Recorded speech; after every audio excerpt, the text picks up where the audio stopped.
Hello, everyone. Welcome to our Monday night live transformative mental health and trauma. Welcome.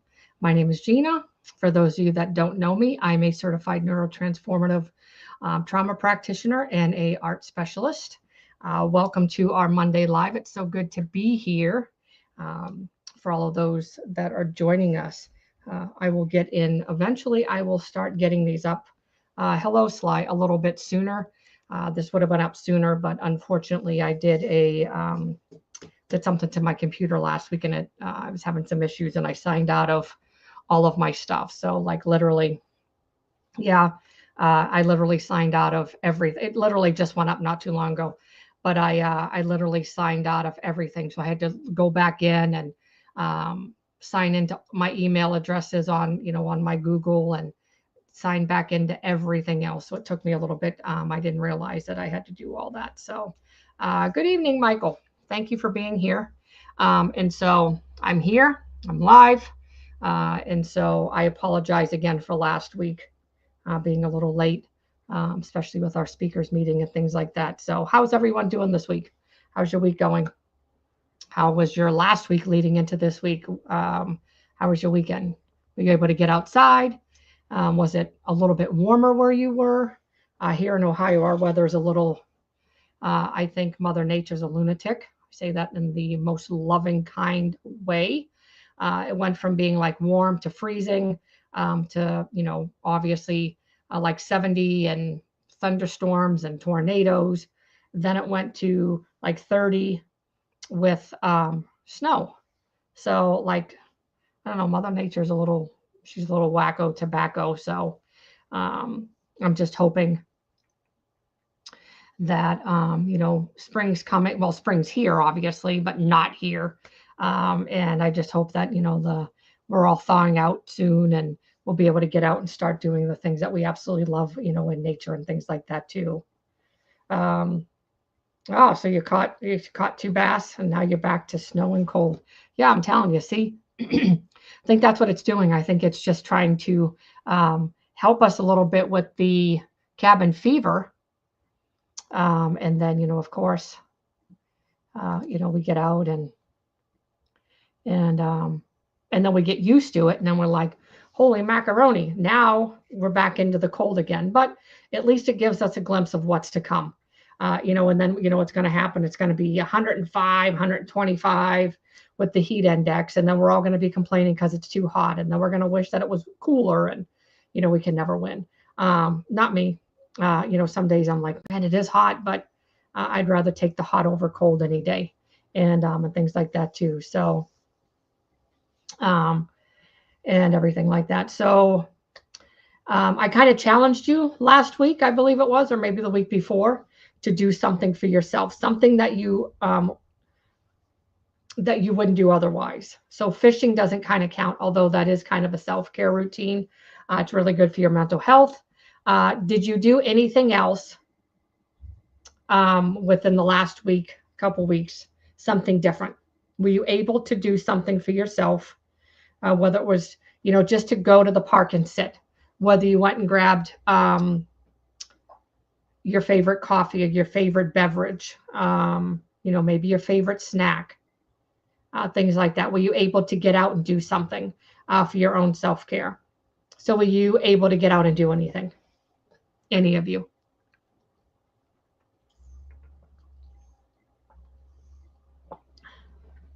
So something that I did last weekend is I went to a ladies' retreat. And so it's not really, sorry, my nose, it's hot in here. I had the heat on because it was freezing in here earlier. And now it's warm in here. So my face is flushed and I'm like, oh, it's kind of hot in here. And of course, it's making my nose itch. So I do apologize. So last weekend, it is a portion of self-care for me. I went to a ladies' retreat and it was more of a spiritual filling. And so it was something that I needed to be able to go and be with a group of ladies and just be encouraged and things like that, and just be encouraged, empowered, inspired. And so that's what it's all about. And when you're around people that encourage you, when you're around people that inspire you, that's when you start growing. that's when growth starts happening, because it becomes that interpersonal bridge. And that interpersonal bridge is where you are connecting with other safe people. You're connecting with people they don't know that you're on a healing journey, but basically you're connecting with safe people, and it starts building that safety up inside of us. Therefore, we're able to start opening up more, being able to communicate because we feel safe. And we don't feel overwhelmed and anything like that. So so that was something that I did. That was 2 days. That was exhausting. For 2 full days. Well, it wasn't 2 full days, but um, the Saturday was just very, very long, but it was very powerful, and things like that. And so I left, like I said, I just left so inspired and so empowered by listening to, all the testimonies, and listening to the speakers just, kind of breathe new life into us, and things like that. So it was really, really amazing, um, just to kind of do that. So it was really good. So Scott says, yes, he went out and was walking on nature trails. Good for you. I'm getting, just waiting for the weather to get a little bit warmer. I know if you walk, you're going to get warm and things like that too, but I don't want to get out there and get too warm, and then get overheated and things like that. So I'm just waiting for the weather to kind of get a little bit warmer, because what I like to do is in the mornings, um,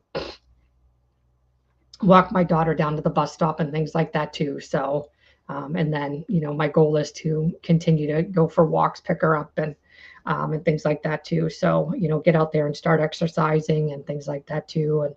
And, you know, and maintain your energy, stamina, things like that. As you get older, those things start decreasing. So you really need to make sure that you're doing things to kind of help in that way there. So, on tonight's episode, I kind of want to talk a little bit about, excuse me, a little bit about maybe it's best to walk away. When is it best to walk away? And discovering when it's time to go no contact. And so it all comes down to egos, pride, um, negativity. And we've talked about this, not so much in this depth, but we have talked about negativity, and things like that. Oh, that was nice, Michael. My daughter spent Friday night and Saturday with us. That was nice. Oh, that was nice. It's always nice when you're, well, I was going to say none of my grown children. Yeah, I guess that would have been a lie. Because my oldest son lives about 3.5 hours from us, and I absolutely love when he comes and visits and things like that too. And he's a goofball. He fits right in, obviously with our family. And so it's always nice when I can have all of my kids home and things like that, especially him. I don't get to see him very often and things like that. So it's always so nice to have him down, and he brings his kids, his girlfriend's kids, which is like, his kids, and brings them down and things like that too. So so our kids always joke because his boys are, I think, like 12 and 14, something like that. And then there's 3 girls, and it's funny because they always call our son Nick, which is our oldest, obviously his brother, Nick. They always call him Uncle, and he's always like, it's pretty sad that I'm 14 and I'm older than you, and I have to call you Uncle. So yeah, we kind of get a chuckle out of it. And then it's the same thing. They have a little girl, and she's 9, 10.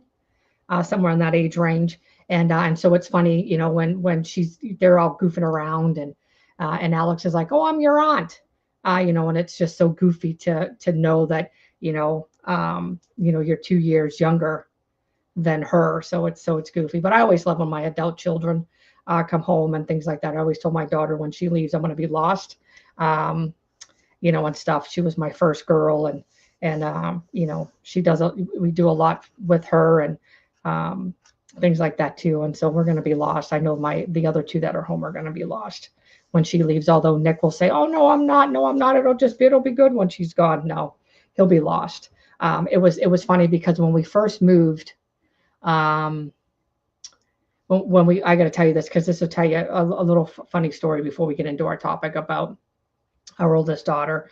When we lived in our other house, she shared a bedroom, and then we got that room done.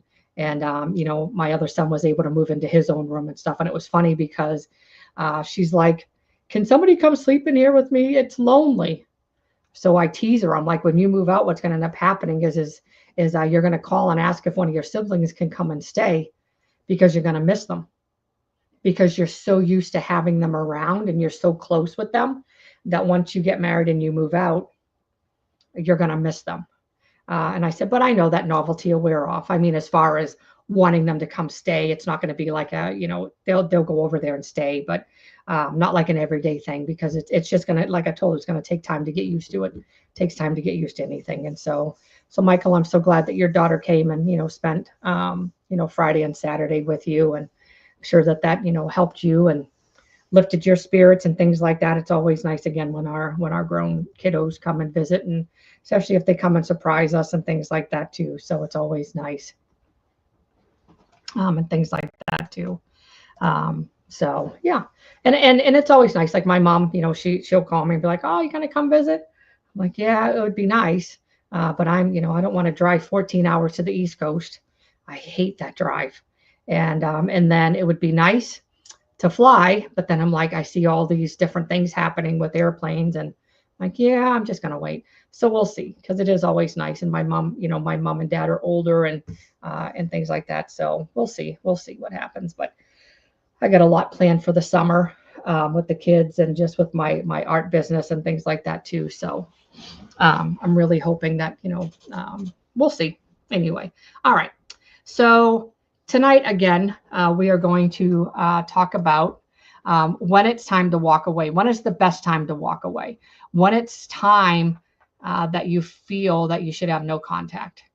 And again, this goes back on dealing with negativity, people that are negative, people that are acting out on emotional dysregulation and their nervous system dysregulation, people that are acting on impulse, people that don't fuel you positively, people that are taking up space in your head, taking up space in your heart, that it's sucking the life out of you. It's sucking the energy out of you. Those are the type of people that you don't need in your corner. And so as I was listening to one of my colleagues, she is a narcissistic abuse coach, and she's a survivor of narcissistic abuse as well. Phenomenal lady, very knowledgeable. And as I was listening to her, some of her podcasts and some of the different things that she shares, her different reels and posts and stuff like that, it really got me thinking, like, oh my goodness, who do you have in your corner? You know, is your corner full of negative people, or is your corner full of positive people? And so when you start identifying who's in your corner, you can start reflecting on where you need change. Because if your corner is mainly negative people, chances are you have some sort of negative imbalance that they're fueling, that you need to work through. So it's not a bad thing, but it's a reflection of some things that maybe you're dealing with. And it goes the same with positive. Obviously, you know, you're dealing, you know, not dealing, but in the other corner is more of your positive people. But then you have to be careful that they're not overly positive, which is not a bad thing, but you don't want to be drowned out by all this positivity, and then be like, holy mackerel, and then set, you know, you maybe that will increase your pride or your ego. You know, your confidence is one thing, but those are things that you really don't. You know, and so, you know, looking at it from that standpoint and stuff like that. And so it really opened my eyes, because there's situations that I've been dealing with where I see myself. It's like looking in the mirror at the old Gina, being in that negative. I'm not in the negative anymore. I don't like the drama. I don't like the negative. I'm more leaning towards the positive, you know, being around positive influences, inspirational people, you know, boss babes, people that are successful, because that's where I want to be. I don't want to be in the negative Nancy where nothing's going my way. I don't want to be in the darkness anymore. I want to be in the light. And so I've been dealing with some situations, and so Kimberly is my colleague, and so I've been really watching and listening to a lot of her, like again, her podcast or her reels and her posts and things like that. And it really just stuck out to me, like, who are you allowing to take up space? Who are you allowing to suck the energy and the life out of you? And do you even recognize that that's happening? Do you even recognize it? Do you find yourself, I don't know if many of you are on Facebook, but do you find yourself looking at posts going, man, what's wrong with that person? Or, geez, that person's so negative. And then you often wonder, oh my goodness, like, are they projecting that negativity onto me?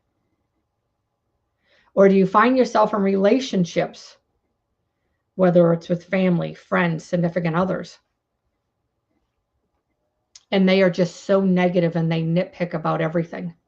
And before you know it, there's an emotional attachment that comes with their negativity. And then what happens is that there's a chemical, like like a chemical that you're addicted to, that you're drawn to with these people. And before you know it, guess what? Now you're addicted to that behavior because it's all you know. So you're addicted to it. You're addicted to the way that it makes you feel. Or maybe that's just what you think anyway. You know what I mean? So what do you do? Do you walk away, or do you have no contact? What would you do? Would you walk away, or would you have no contact? What do you think would be the easiest if you were ever in a situation like that? To walk away or have no contact? I want to see what you're going to say before I answer it. Because there's really no right or wrong way, but I'm going to tell you, walking away and then no contact.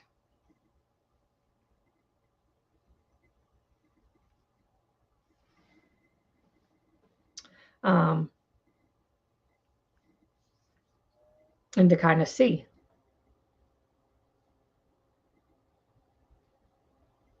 So Scott says you would walk away. Okay. Anybody else? Would you walk away, or would you have no contact? So, I mean, it's kind of the same thing, but it's in a nutshell, it's no contact. No contact obviously means that you're done. Exactly what Sly says, done like a nun. So walking away, you are done. Or sorry, no contact would mean that you are done. Walking away means that you're just walking away from now, but eventually you're going to go back. Okay. So I said neither one of them are right or wrong, but here's the thing. When you're in a situation like that, and whether it's your significant other, your friends, or whatever, you become addicted to them like a drug or alcohol or any addiction. I should say not just alcohol and drugs. I know those are the most common, but any addiction, you become addicted to them because of the chemical that possesses within your body when you're around them. And it's just like that chemical, you cannot get rid of it unless you sort of detox yourself. And so walking away or no contact, this is the issue. You're going to long for that because that's all you knew. You may not like that feeling, but that's what your body's used to. So it's the same with somebody that drinks alcohol or somebody, unfortunately, that does drugs. They long for that feeling. They long for those things. So you may say, okay, I can walk away. I can have no contact, and that's perfectly fine. But eventually you're going to have to do something about it. So you see where I'm going with this, because it becomes psychological abuse, emotional abuse and psychological abuse, because it's emotions and then it's psychological. They start messing with your mind. They start accusing you of things. They play this victim mentality when in fact they're the ones that started everything. So those are the types of things that you have to watch out for when dealing with negative people. And before God opened my eyes, that was me. I would act on impulse. I would write these long paragraphs of people, or not people, sorry. I would write these long paragraphs of negativity about people. And then I wondered why I didn't have any friends. And then I wondered why, my friends that I met when I moved here, they just kind of all just started disappearing. Kind of like, like they say when your true friends are the ones when the world is going, what is it like when the world is leaving, your true friends are the ones walking in or staying. I didn't have that. And so they all just left. So, yep, Scott, you know what? It's one of those ones. I'm so glad that, you're very transparent, and I really appreciate, your open, transparency and your honesty and things like that too. And it is a very, Scott said it's a very touchy situation with me, work in progress. And absolutely you are. And I just, and I say it week after week, whether it's to Scott or whoever else watches these videos, I'm proud of you for stepping out and getting help. That is huge. I always tell people, is it one day or, what is that saying? One day or one day at a time, or one day, I can't remember the saying that I say, one day, I can't even remember. I'll have to remember it for next time if I do. But anyway, it's like, I'm just really proud because getting help, especially for men, is very, very hard. Very hard. And when you are at a point in your life that you're like, man, what is wrong with me? I need, I want to change. And I say it week after week, and I say it, to Scott. Scott's very open and transparent, but I say it to everybody else as well that, we're all in this together. That's exactly why I do this, because I want everybody to know that the things that you're walking through in life, you're not going through them alone.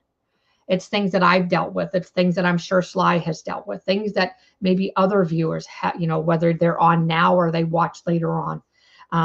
We walk this walk thinking, man, I'm in this alone, but but we're not. I was going to say unfortunately, but that's not the word I wanted to use. Fortunately, we're not alone on this journey. And we have to do what's best for us, best for what we want. And so it's hard to break free from situations.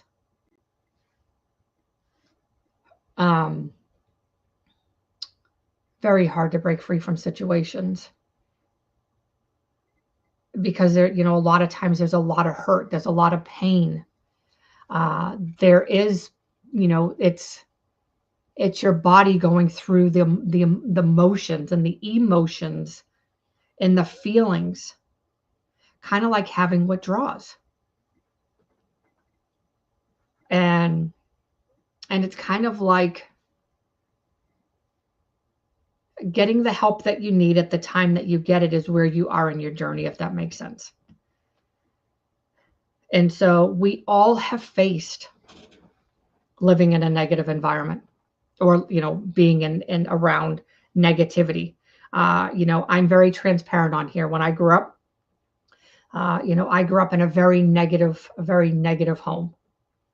And so I ended up taking that, that character on because that's all I knew. And, I became a product of my environment. So throughout all of my years of life, from the ages that I can remember of being maybe even young, like probably maybe even 10 years old, I can remember thinking, man, I was controlling and maybe manipulating back then. Holy mackerel. And I was mean. I'd be the first to admit it. Clear up until probably, 3.5 years ago. Maybe a little bit longer, but, just say 3.5, maybe 4 years ago. I started identifying, holy smokes, This is who I am. But I don't want to be that way. I don't want to be in that negativity. But those are the people that I noticed when my eyes were opened and I started getting all this healing and going through my healing journey. I started realizing that, I kid you not, probably 95% of people in my circle of friends were all negative. That's why I never realized it until afterwards. And I was like, oh my goodness, they were fueling my soul.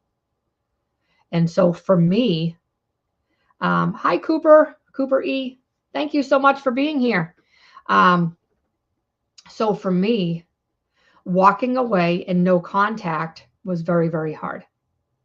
Very hard for me because I longed for friendships. I longed for people. I longed for relationships. I didn't care if you were negative or not. That's what I longed for. Just people to talk to, friendships, relationships. I didn't care. But after I started getting sober, per se, I started realizing, holy smokes, I enjoy being by myself. And being by yourself kind of comes with some other after effects of trauma. And that goes back to the trust. I can't trust you, so I'm going to be by myself. I'm not in that type of situation, but if you are, it is a trauma response. And it's kind of like going back to, not asking for help. I enjoy peace and quiet now because my life was so chaotic. I enjoy peace. I enjoy the quietness. I don't have to listen to the drama. I don't have to listen to all of that nonsense. Friends calling me at 1, 2 o'clock in the morning to tell me nonsense. You know why? Because my phone is on silent. Or actually my phone is silent. I figure this way here. If you need to get in touch with me, you can either get in touch with me in the morning, or if my husband's phone's on, you can call him. If you really need to, and that's like my family, if you need to get in touch with me or whatever. But once I started shifting, it was hard to walk away. It was hard to walk away because I felt like I needed them. And it was hard to go no contact. It was hard to go no contact.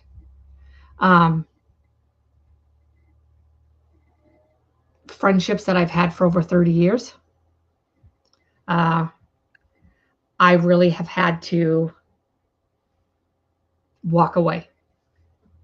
Friendships that I've had for over 30 years, I've had to walk away because I've seen where it wasn't benefiting me. Things that I used to do, I don't do anymore. I like to have fun different ways. I don't need to go gamble. I don't need to drink. I don't need to do different things. That's just not who I am anymore.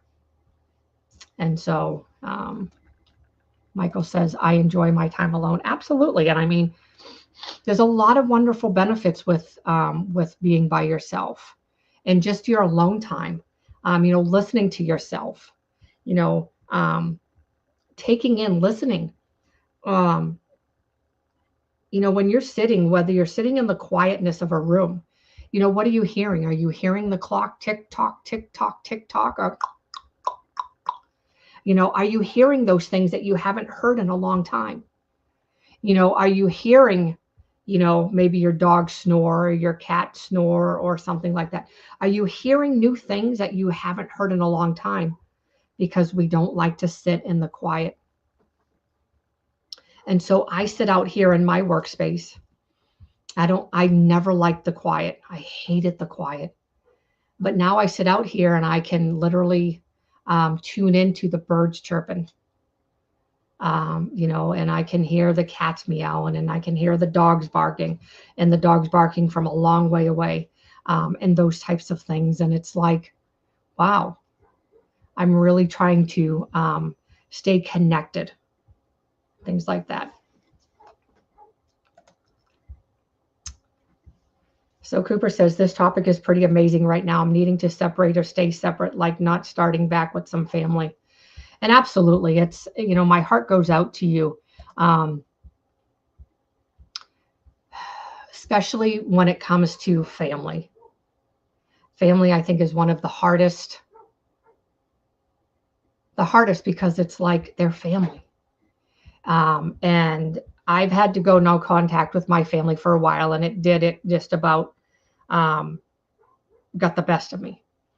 And I was like, man, like my middle brother and I, my whole entire life, since I moved to Ohio. I moved here when I was 16. I'm now almost 50. And him and I, our relationship, it's very like, what is it called? Like estranged. Our relationship, we are more like, we're not siblings, and I don't even want to say we're friends, and I don't want to say we're enemies, because we're really not enemies either. I didn't talk to him for a while because it was, he's totally different than I am. Obviously we grew up in the same home, and we became product of our environment, but him and my older brother took on different things that I chose not to do. And so we don't see eye to eye. So we just started talking again. Yeah, maybe more of like acquaintances. We just started talking again. We don't talk very often. But I really honestly, I had to work on my emotions. I had to work on my nervous system. What was dysregulating my nervous system? What was it about him I didn't like? And sometimes it was a reflection of not everybody, but in my case, it was a reflection of, is this a reflection of something in my life that I'm dealing with? And because of the abuse that I endured throughout my life, obviously with a heightened nervous system and my emotions being dysregulated, I was in this heightened state that whenever he would say something smart alecky to me, I flipped the handle. Like I became this raging lunatic. Well, that set him off. And so we went back and forth and back and forth. So I stopped talking to him for a while. There has been times that I have, stopped talking to my dad for quite a while, my mom quite a while, and then friends, or so-called friends. But family is the hardest, because it's like, man, you never know, do I really need them? But my advice to you would be this. I would sit with what's going on and really look at family isn't always about blood. And sometimes family does more harm than good. And it doesn't mean that you have to leave them permanently, but you can leave temporarily until you are at a safe space for boundaries. Yes, fake friends. That you are at a safe space within you. You have learned what your triggers are and the tools and resources that you need to overcome dysregulation.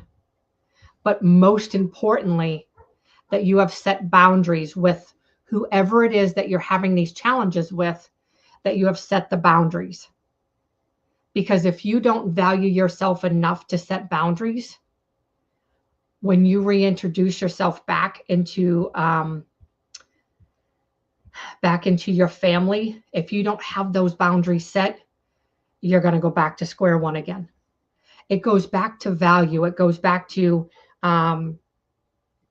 it does go back to value and worth, which is, kind of in the same category. But then we have to look at the bigger picture. Are you people pleasing? Are you in fight, flight, fawn, or freeze? Fawning is part of people pleasing. Are you a perfectionist? Do you long for friendships? And so, are you afraid to be alone? But it all goes back to worth. I struggle with boundaries. I'm very transparent, because if I'm not transparent and I get on here, I'm like, oh yeah, I got my stuff together. You guys are going to be like, man, no, I don't have my stuff together. And chances are I probably never will either. And that's okay, because I'm human. And learning is not linear. learning is just not straight. Learning is going, you may be you may be on this healing journey. Chances are we're on it for the rest of our lives. But here's the thing. When you learn things, your tools and resources, when you learn things, and you learn to regulate and you stay in that regulation and you learn your worth, you don't let people cross those boundaries. The biggest thing that I have with my clients when setting boundaries is using the word no. I don't like to use the word no because it comes off offensive, is what they tell me. And it depends on which way that you say it. And so there's other ways of saying the word no without actually using the word no. If somebody says, can you help me? Well, I used to tell people, yeah, I'll help you. Then as soon as I would say yes, I would be like, oh, I dread it. Like, man, what was wrong with me? Why did I tell them yes? Well, that was a part of people pleasing. But then it got to the point that I would help everybody, but then nobody would be there for me. Then I started to catch on. Oh, yeah, that's really what's happening. Then I started realizing when people ask me for help, I say, I have to check my schedule, or I have to ask my husband what we're doing. And I'm not lying to them. I'm just not using the word no. Then I do check those things. And chances are, if it's something that I really want to do, I'll say to them, okay, I don't mind helping. And, or I just say, no, there's things that have come up and I just can't help right now. Or I can't help right now because I don't have the capacity. So you're not really saying no, like in the second one, I really don't have the capacity. Or, I wish I could help, but I have other things that I need to do. And things like that too. So, and really looking at that, really let it be a reflection of different things and stuff like that too. So, because when you're around, again, when you're around negative people, it takes a toll on you. It takes a toll on your body, it takes a toll on your mind, on your soul, everything. It takes a toll on you. And I see it more now. Now that I'm on the other side of things, I see it more and I'm like, holy mackerel. And I can't help but feel bad for people that are in that, because all I can think about is, oh my goodness, where is their emotions? Where is their nervous system? It is so dysregulated and hijacked. Holy mackerel. I have to be sympathetic to the fact that used to be me. Sympathetic, empathetic, because that used to be me. I used to be very revengeful. Oh, was I revengeful? And I was negative. But I always say I don't live there anymore. And one of the things I started saying, because there are people that keep coming back up in my life, and sometimes as a Christian, I feel sometimes it's the enemy. The enemy's like, yep, you need to call them, you need to go back, because I don't live there anymore. So I always say, when God takes out the trash, stop dumpster diving. It's a hard quote, but it's very true. Whether it's God, whether it's the universe, whether it's nature, whatever you believe in, whatever takes out the trash,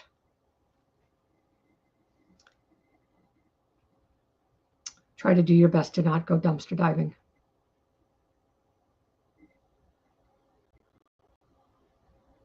Yep. And so I'm going to put this up here because I think for many years, I didn't even know there was such a thing as boundaries and people pleasing, wanting desperately for people to like me and to fit in and to fit somewhere. And so that was me. That was me. I didn't know anything about boundaries. I knew nothing about people pleasing. I knew nothing. I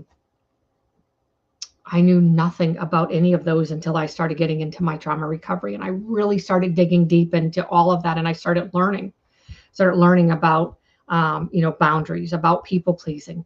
That's when I realized I got the knowledge and the education that perfectionism is actually a trauma response. And I didn't know that. And I was like, holy mackerel. But all I wanted to do was fit in. All I wanted to do was to be liked and to fit in.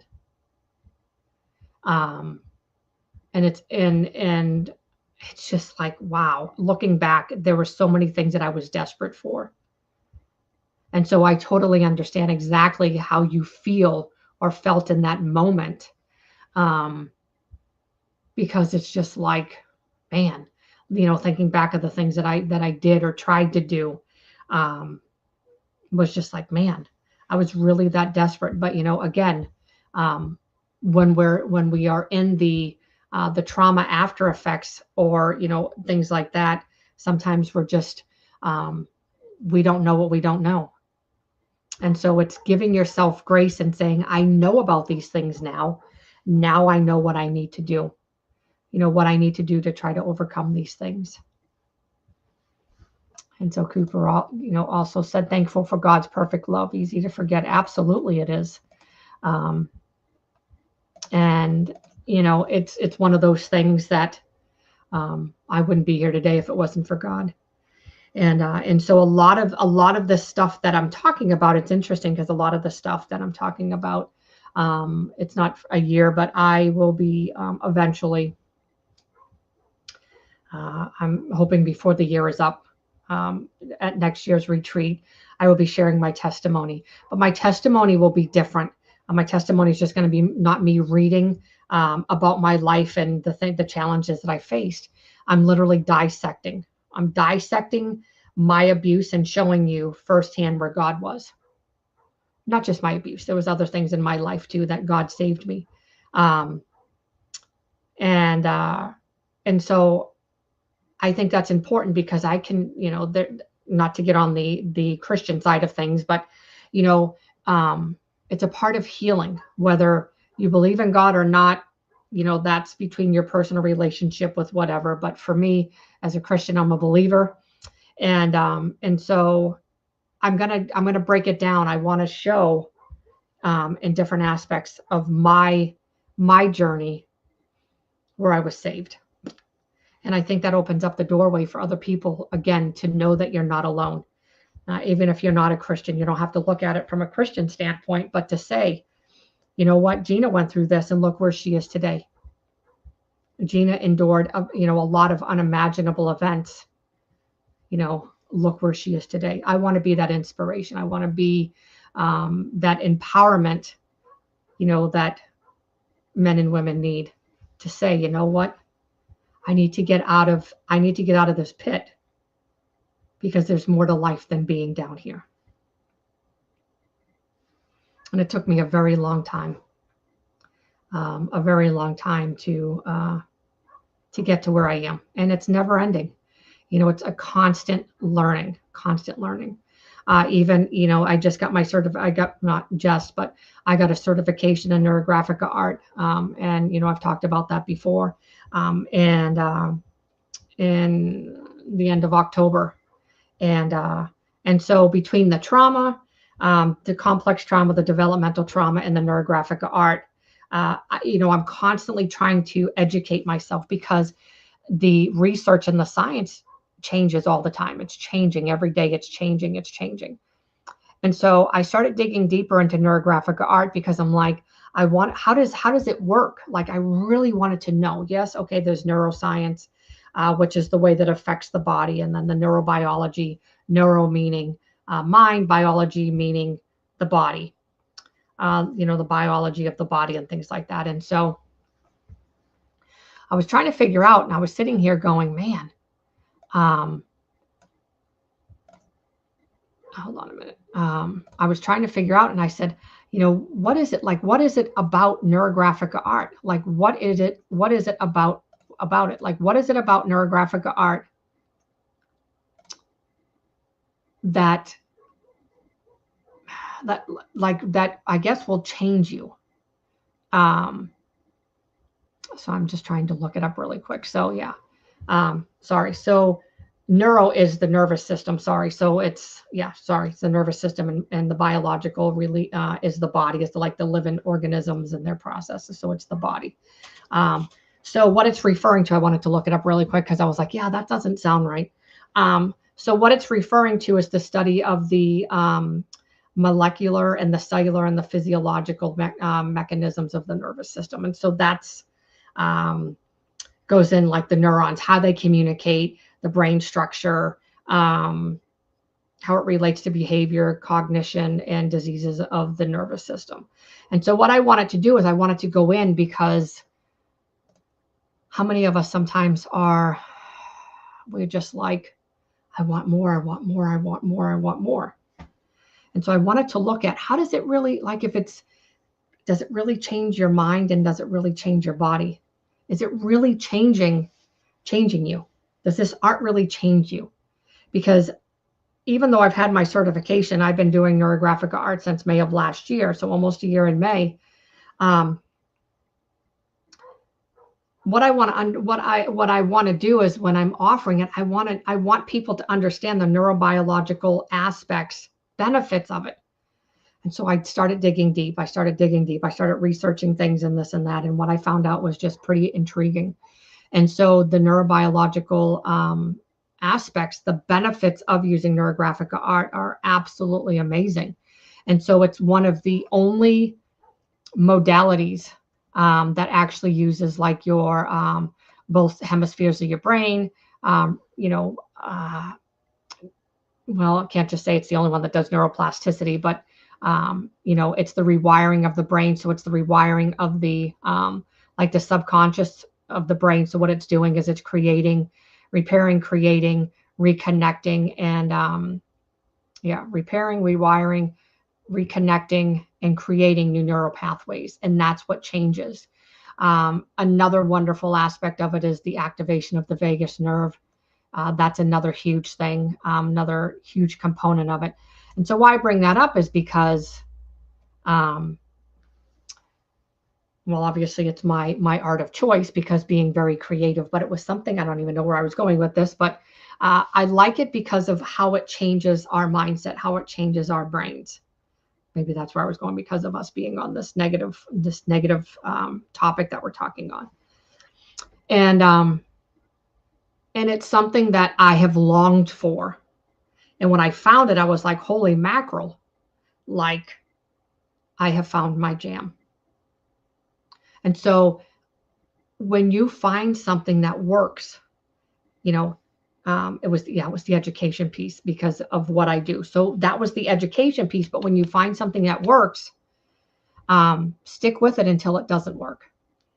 But sometimes you have to add something else to tap into your subconscious, whether it's breath work, mindfulness, neurographic art, NLP, which I don't want to be biased when it comes to that, but I will mention that one. NLP, and I think those are really the four safer ones, besides doing other things that require integration and stuff like that too. So I've tried breath work. I've tried mindfulness. NLP I will not try. I've done progressive muscle relaxation, which I really like. Trauma-informed movements, that's a really good one. It's not really a modality that changes your subconscious. What it does is it actually, a lot of trauma survivors, their prefrontal cortex is not engaged because of the traumatic circumstances. So the oh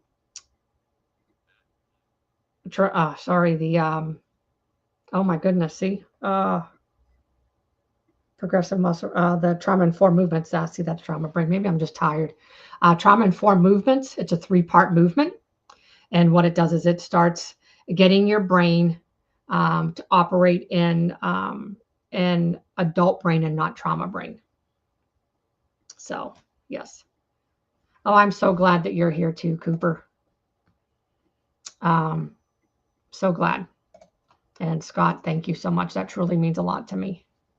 Even though we have a small community, I love doing it. I love the interactions. I just love the, I don't know. It's weird because a lot of people will be like, oh, when you're online, you can't really feel anything but you can feel, I don't know, for me, I can feel the energy. And it's a very subtle, um, relaxed sort of energy. And so that's what I like. And maybe that's just the energy I emit myself. I don't know. But I always feel very relaxed doing these and things like that too. And so um, most of the time they're non-scripted. So I just go off what pops in my head and just go. Sometimes I write things down, but I'm trying to get to where things are mostly non-scripted, so I can start training my brain for more confidence. Um, Especially I have a conference coming up in October, and then I want to start speaking, and so I don't want to read from a piece of paper. I want to start training my brain to start memorizing things and picking up key points and just pouring in, different things. And that way there, when I just, look at the bullet point, I know exactly what to say, things like that. So I'm trying. So bear with me, and I appreciate it. But I do appreciate each and every one of you being here and things like that too. But, it's never ending when it comes to education, never ending. And so, as I learn more about complex trauma, as I learn more about developmental trauma, which they go hand in hand, and then I learn more about neurographic art because that is my choice of my modality that I do now. And I still do trauma coaching, but I don't do very many trauma coaching one-on-one. I'll still do one-on-one, but I have combined the art and the coaching together because I see the benefits, and stuff. My website has a few reviews from working with different people and things like that too. So I've just seen the benefits in myself, the benefits in my clients, the things that I've researched, the things that I have found, and so forth. And so God's kind of shifting me out of working in the trauma realm into more things. So yeah. Oh yeah, I do. Oh, I love all you guys. So she puts up with us wild fishermen. Oh yeah. Well, it was funny because I was sitting there saying to Sly, I was sitting there thinking, I'm like, I'm like, fishing. I like fishing because I feel part of like the family. But I'm like, man, I could probably just go and you guys could all fish and I could sit there and do my art. That's, you know what I mean? Like I would still be there and hang out, but I'm like, I would probably do my art. And yeah, I'm just not, I'm very open and honest. Sometimes I should just like insert my foot and shut my mouth. I like nature. I like outdoors. You all know that. I don't mind fishing, but I got to get at a place that my, what do I want to say? Oh, excuse me. I got to get at a place where I don't look at fishing like I always have to catch a fish. Like so I'm learning more of why do you fish? Like not me, but meaning like everybody else that fishes. Why do you fish? And it brings you relaxation. It brings you peace of mind. It brings your attention onto something different. You can turn your attention to the rod and the rod and reel as you're casting out. So your attention is on catching a fish. And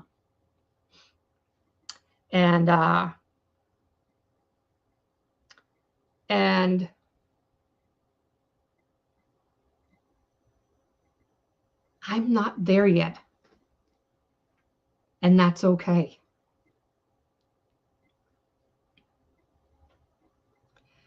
And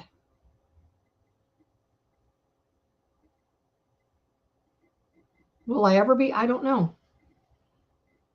Everybody has their healing modality. Everybody has something that they do for self-care. Everybody has something that they do for relaxation. and mine is art. You guys all like fishing. I like fishing, don't get me wrong. I'm not knocking it at all. Please don't think I'm not. Just like you're going to be like, well, I like fishing, not art. You know what? That's why I love you guys, because you're open and honest. My eye's going to start itching. Give me a minute. I got to get a napkin. Especially it's got to be my bad eye. But you know, once I get in there and I start realizing that, sorry. Definitely can't see anything now. That's eye is bad.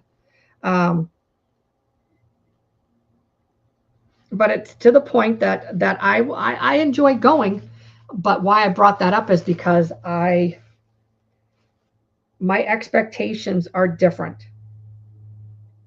So I can't fish and relax. That's basically where I'm going with this. Is that I can't fish and relax because my expectations or my standards of what fishing is to me is always catching a fish.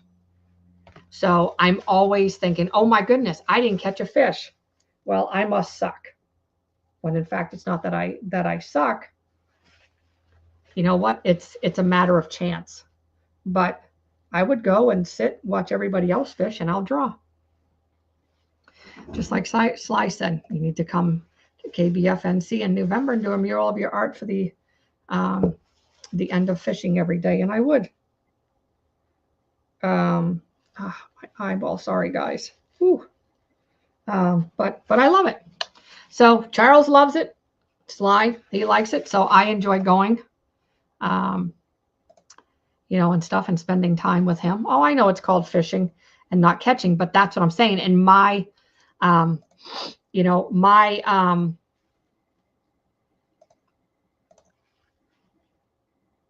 it is fishing and not catching. And you're right, it is. But for me, I want to catch a fish. So it's like, oh.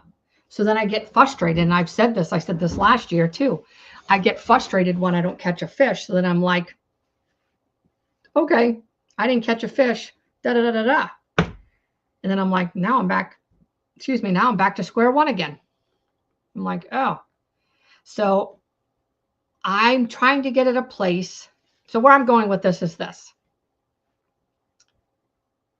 I'm trying to get at a place of peace and relaxation as you all see it. Just like my art does to me.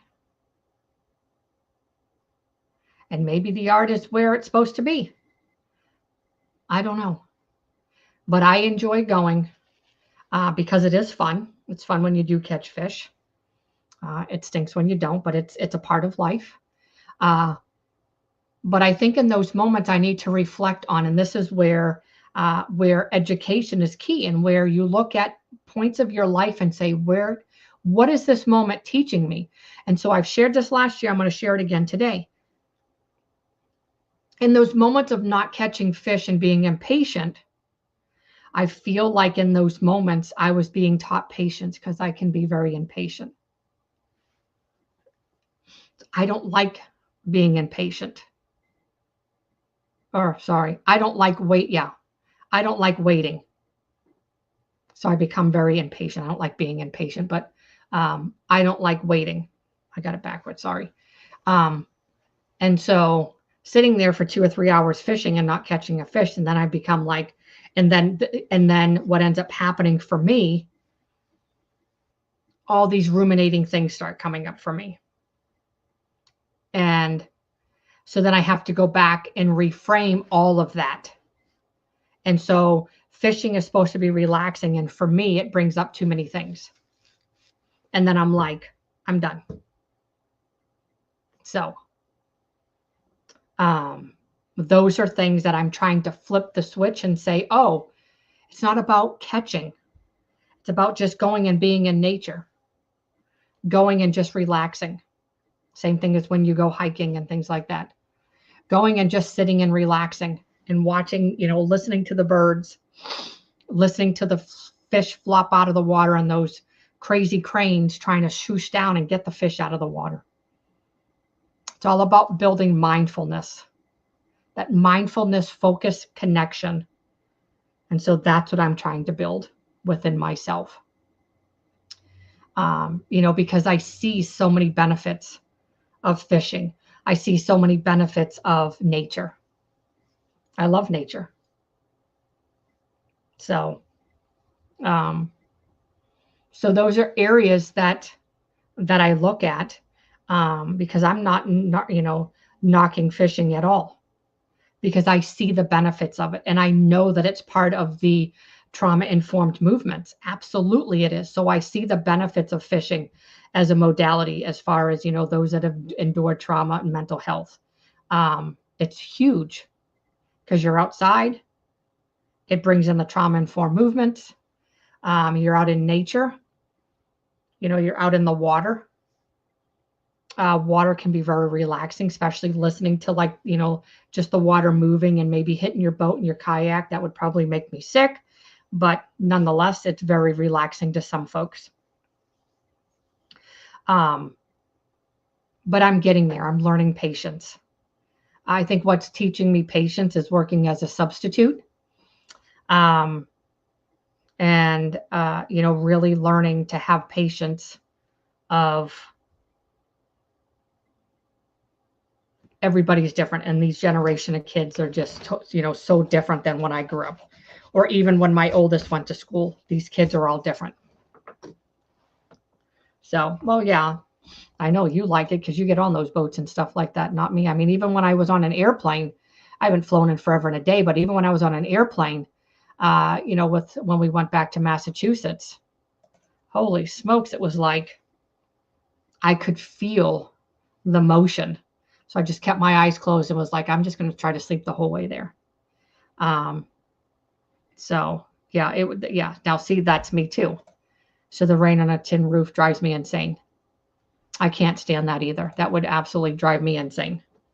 Because it's like tick, tick, tick, tick, tick, tick, tick, tick, tick, tick. And yeah, no. And things like that. But I can listen to a fountain of water. Yep, Gen X rules. You got it. A fountain of water. I can listen to, the waves kind of coming in, because I absolutely love the ocean. Every time I go back home, that's one of the things I absolutely love to do, is go to the ocean, because it's relaxing. It's relaxing. And things like that too. So we all have, so where I'm going with this is, when we are dealing with, negative people, we have to do something for ourselves, some sort of self-care for ourselves. Again, whether it's fishing, whether it's the neurographica art, whether you're going and you're buying your favorite coffee or your favorite beverage, preferably non-alcoholic, but that's up to you. You go to your favorite place.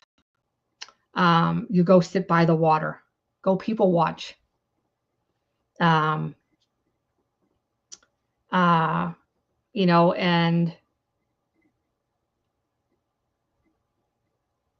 look at,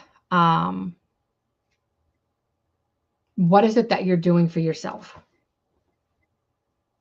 What are you doing for yourself? Because that is what you need to make yourself valued, to make yourself feel valued. So, and stuff like that too. Yeah, people watching can be funny.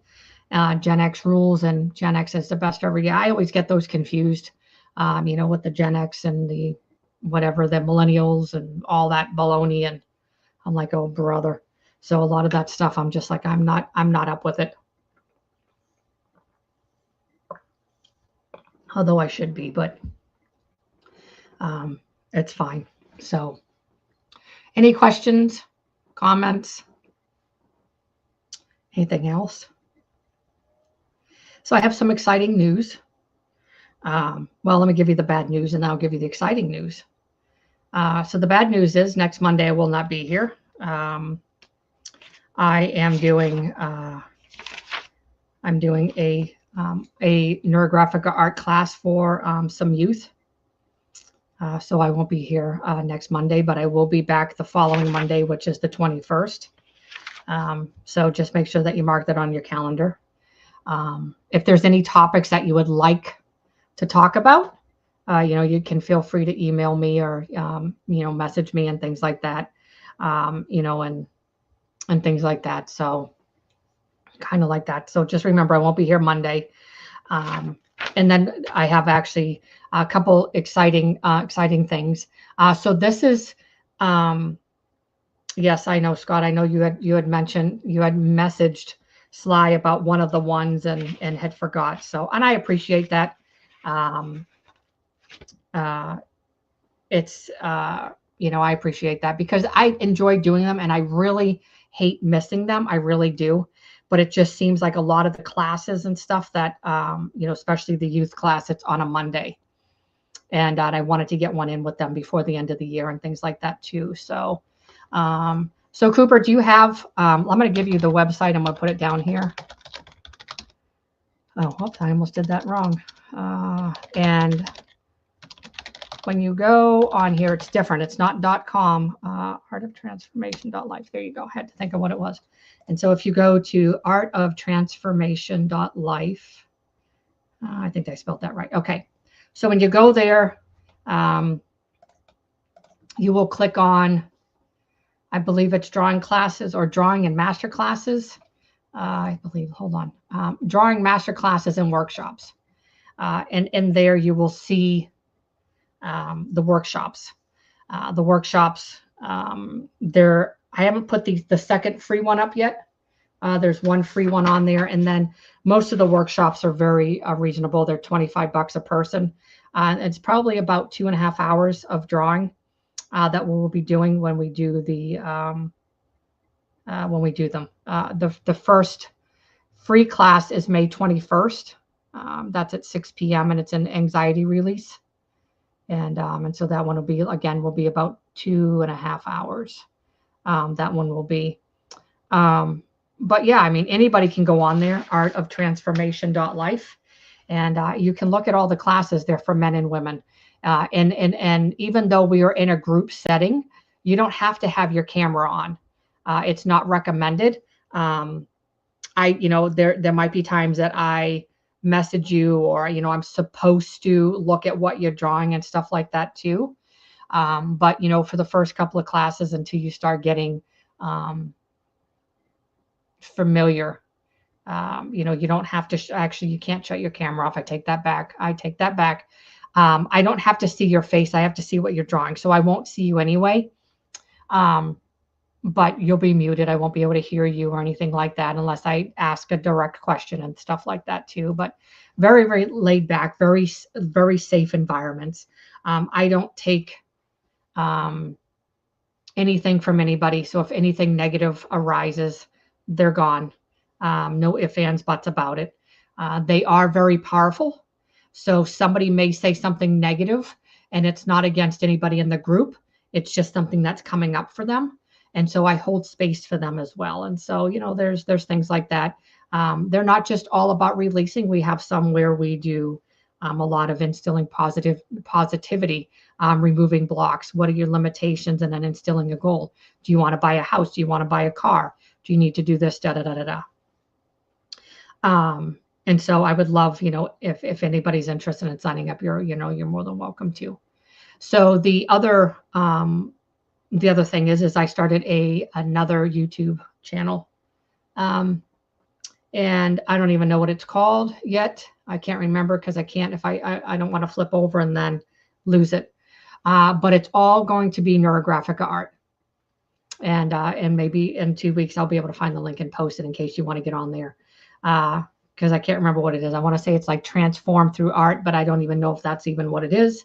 I can't remember. But anyway, I was going to actually do them together, the mental health and then the neurographica art together. But I want to do them separate. So although I still talk about neurographica art here because it's a modality, it's a modality that is amazing. The drawings and stuff like that. I'll still upload some stuff here, but I do want to do the main stuff on there and really start getting that page up and going. So they would, but most of the time, would everyone see the art? I am sure I'll be nervous, but I really want to do it. And they will, but let me just tell you this. not everyone is going to, not everyone's going to be paying attention to what you're drawing at all. And here's why, because they're going to be busy doing all of their own artwork. They may glance up and maybe see if they have two cameras. If they only have one camera and the camera is pointing down like this on their stuff, like this, they're not going to be able to see anything. They're not going to be able to see anything.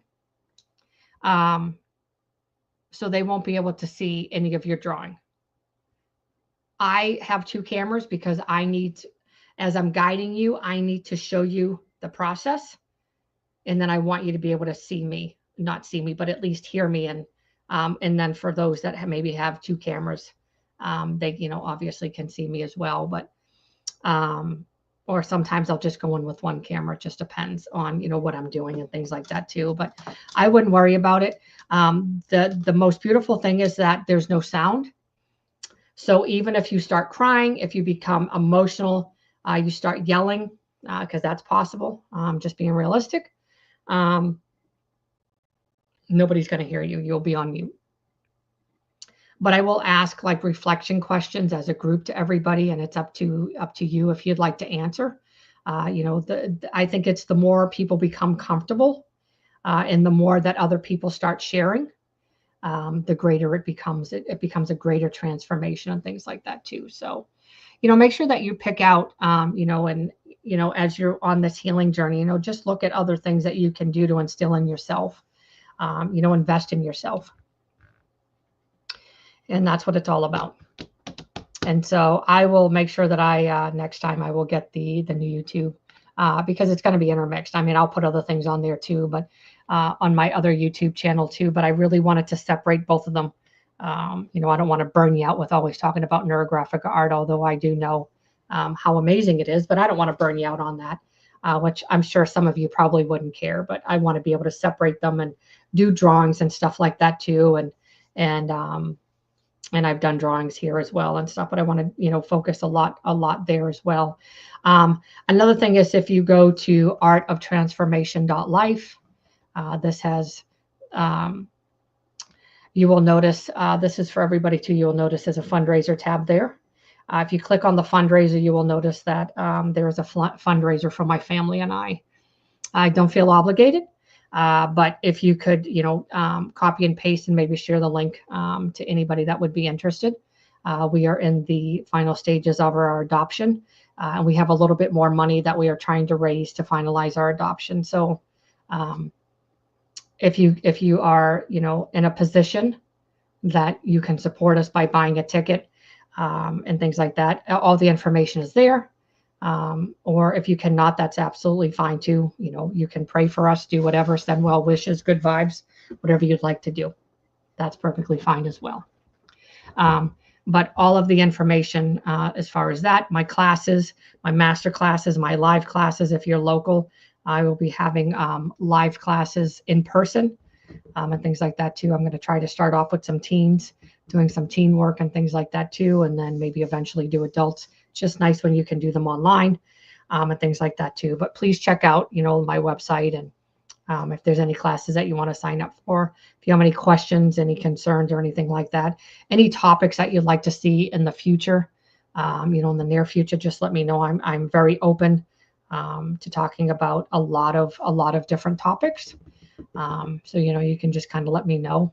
As long as it's within my scope of knowledge, I don't mind. And so when it comes to complex trauma, developmental trauma, whether you want to learn more about neurographic art, there's a lot of knowledge, a lot of education when it comes to those.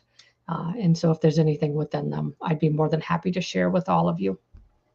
And then what I'd like to start doing is getting some more guests and stuff on here as well, with some more knowledge and education in different fields. That will be able to help like I had before and things like that too. So if we don't have any questions or anything like that, I hope each and every one of you have an amazing week. Be blessed, be safe.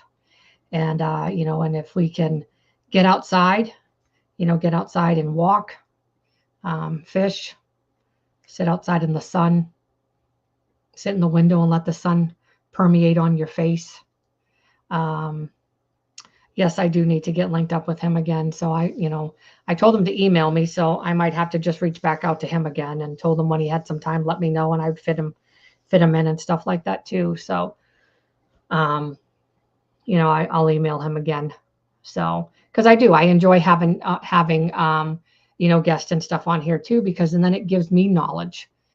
It allows me the opportunity to learn things from other people as well. And so, again, we're always another colleague of mine always says we're eternal students. We're constantly learning. It's a constant learning ground. And so, we really have to learn things like that too. So just remember that next week, the 14th, I will not be here, but I will be here the following, which is the 21st. I will be here then. And again, I appreciate each and every one of you for being here. I always forget to say it, but I'm sure you guys have already liked it. If you can copy the link and share it out to all those on your socials, I would really appreciate it. And I'm going to start trying to upload more on Instagram and TikTok. I'm on Facebook, those three. I think I'm going to start a business page for LinkedIn. But as long as you follow me on the other ones, you are more than welcome. I'm on the other ones and stuff like that because there's a lot of information I share. I spend a lot of time creating content videos. I've been trying to video myself like 3 times now, and I can't, for some reason, the stupid video shuts off. So I just gave up for now. I think what I'm going to do is just create a video and just have an like a voiceover with just the words, saying the words and stuff like that. So we'll see. But nonetheless, if you have questions, concerns, if you need anybody to talk to, if you just have a question, if something comes up after the live tomorrow, the next day, within the next week, and you're like, Gina, you said something about this, da da da da, feel free to email me. You see that I'm a real person. If I get your email, I try to check my spam at least every day, every other day. If I can help you in any way, feel free to email me. I don't want anybody to ever feel that they are alone on this journey because it's never easy. And so if there's anything that I can do to help you answer any questions, guide you in the right direction, I'd be more than happy to. And so good night, everyone. I really appreciate again for each and every one of you to be here. It was good to see you, Scott, Michael, Cooper, Sly. Good to see all of you in the chat and here tonight. I will see you again on the 21st. Have a good night, everyone, and a good week. See you later.